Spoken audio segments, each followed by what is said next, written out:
Баршаңызға қайырлы күн.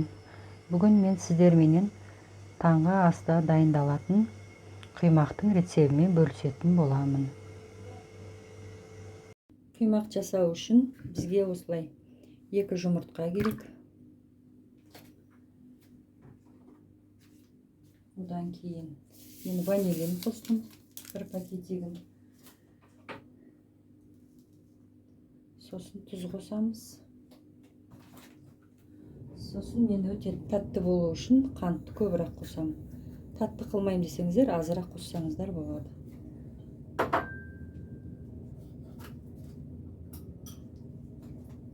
Осыны әбден араластырып, венчикпен ерігенше араластырып аламыз.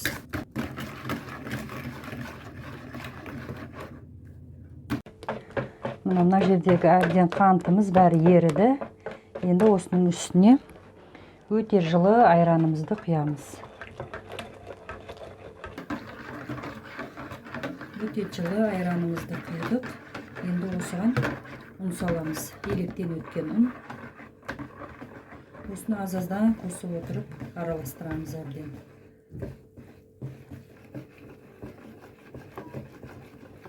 Осылай әбден араластырып ұнымызды.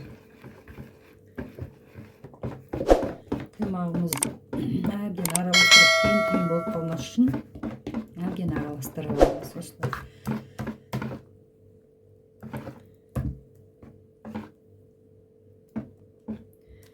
Енді осы тестамыздың үстіне жарты қасық сода саламыз.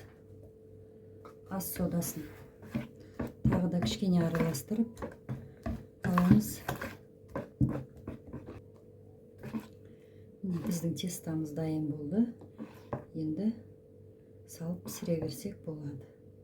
Осылай өте сұйық та емес, қою да емес. Тестамыз дайын болды.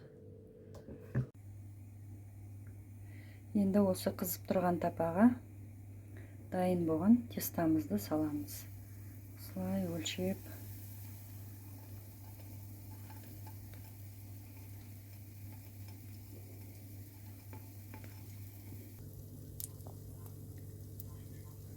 Осы құймағымыз осылай өзі жай отқа қойсаңыздар өзі көтеріледі, осылай тесіледі. Тесілгеннен кейін уже арғы беті пісті деген сөз. Мына бетіне қарай енді аударсақ болады.